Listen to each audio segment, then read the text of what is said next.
selamat datang di Pojok Santai. Sebelum Anda mendengarkan audiobook ini, kami menginformasikan bahwa channel ini adalah review audio dari buku yang ada di Indonesia. Untuk membaca keseluruhan buku ini kami menyarankan membeli buku aslinya di toko buku kesayangan Anda, baik offline maupun online. Keberadaan channel ini dimaksudkan untuk membantu Anda mendapatkan pengetahuan dari buku-buku kesayangan Anda. Jangan lupa untuk subscribe, like, dan komen. Selamat datang di Pojok Santai, channel khusus yang membahas komik dan novel dengan cara asik. Di dalam perjalanan menjalankan tugas gurunya, Panji Kenanga bertemu pria botak dan memberikan nasihat untuk dirinya. Nasihat apa gerangan? Yuk temukan jawabannya di video kali ini.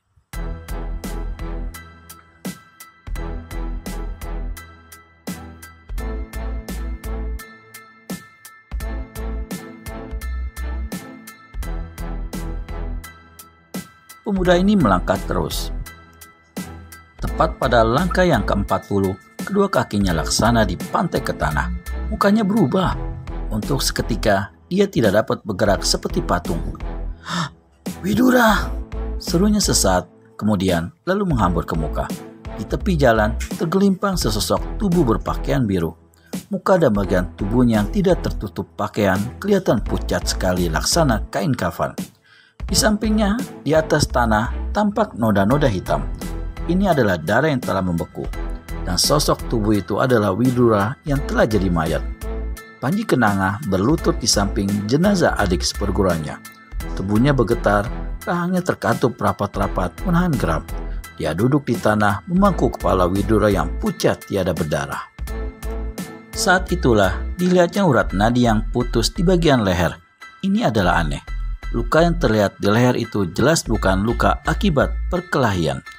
Lalu paras dan sekujur tubuh yang pucat pasi seperti tidak berdarah itu, apakah yang menyebabkannya? Panji Kenanga lantas ingat pada keterangan gurunya, yaitu bahwa dunia persilatan tengah dilanda malapetaka yang disebabkan oleh orang dari Istana Darah. Bukan mustahil, manusia-manusia terkutuk itulah yang telah membunuh Widura. Tetapi tubuh yang seolah-olah kempes tanpa berdarah, apakah mungkin disedot? Kerahan Panji Kenanga bergemelotakan. Dia teringat Miani. Bagaimana dan di mana gadis itu sekarang? Panji Kenanga memandang berkeliling dengan hati perih. Hatinya bergetar ketika pandangannya membentur gurat-garet di tanah yang merupakan tulisan yang hampir pupus oleh udara. Tulisan itu tidak begitu jelas, namun sedikit demi sedikit dengan susah payah berhasil juga disambung-sambung oleh si pemuda dan ternyata berbunyi, "Kalau terjadi apa-apa dengan diriku, yang menyebabkannya adalah manusia-manusia terkutuk dari Istana Darah. Mereka juga bertanggung jawab atas keselamatan jiwa dan kehormatan Miani. Tertanda Widura." Panji Kenanga keringitkan kening. Dia berpikir, bagaimana Widura bisa meninggalkan pesan begitu dan kapan dibuatnya?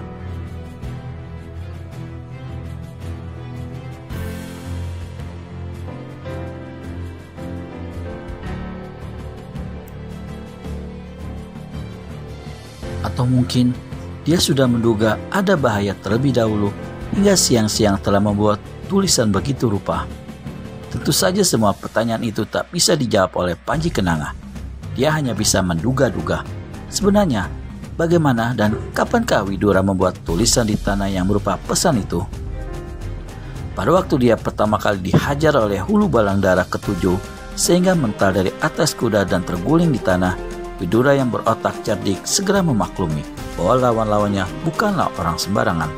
Apalagi sesudah diketahuinya bahwa manusia berpakaian serba merah itu adalah hulu balang Istana Darah yang rata-rata berkepandaian sangat tinggi dan bukan tandingannya.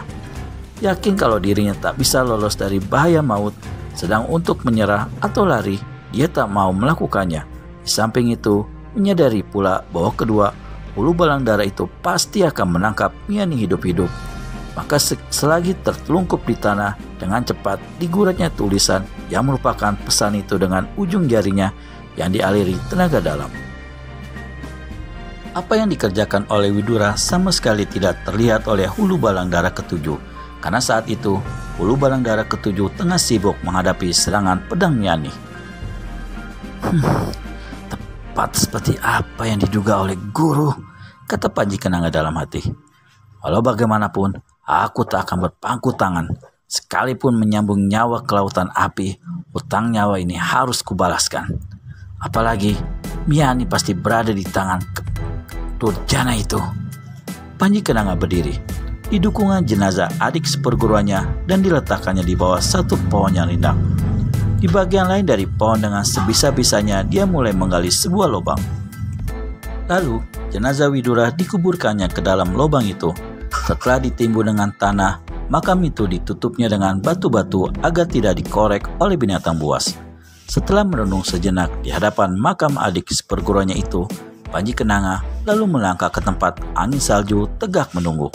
Saat itu juga dia memutuskan untuk mencari di mana letak Istana Darah. Namun mendadak dia ingat kembali pada si botak bermata buta yang sebelumnya telah ditemuinya. Manusia itu aneh, kata Panji dalam hati. Dia sama sekali tidak mau memberitahu siapa dirinya. Bukan mustahil, dia adalah salah seorang begundal Istana Darah.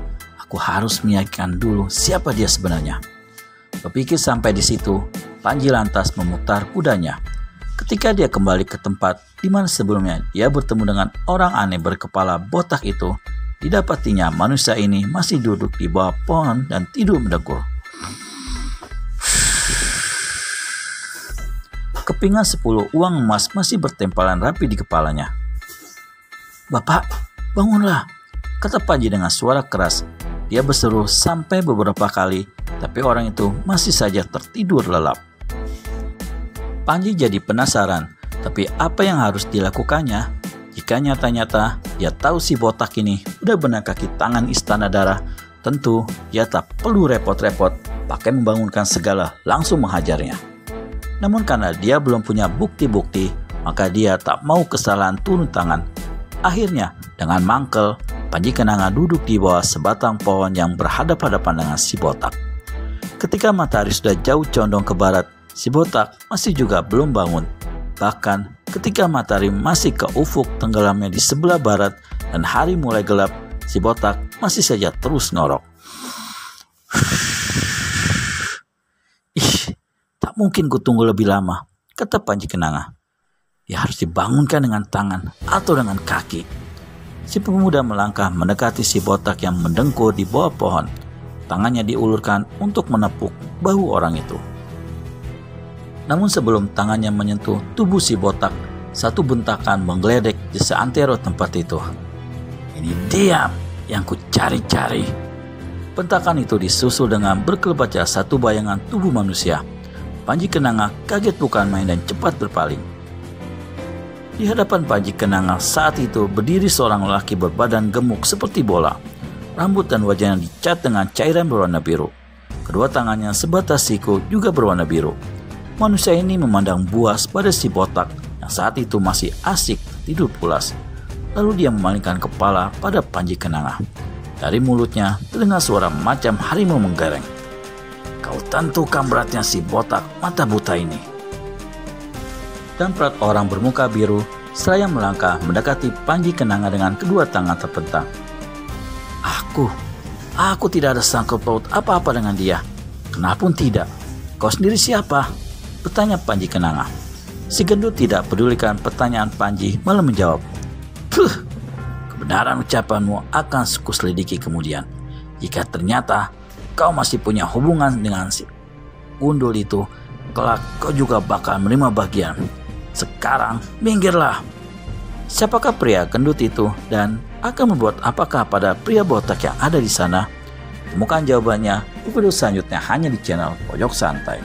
Segera subscribe dan tekan tombol lonceng untuk mendapat notifikasi video terbaru dari kami. Terima kasih dan sampai bertemu kembali.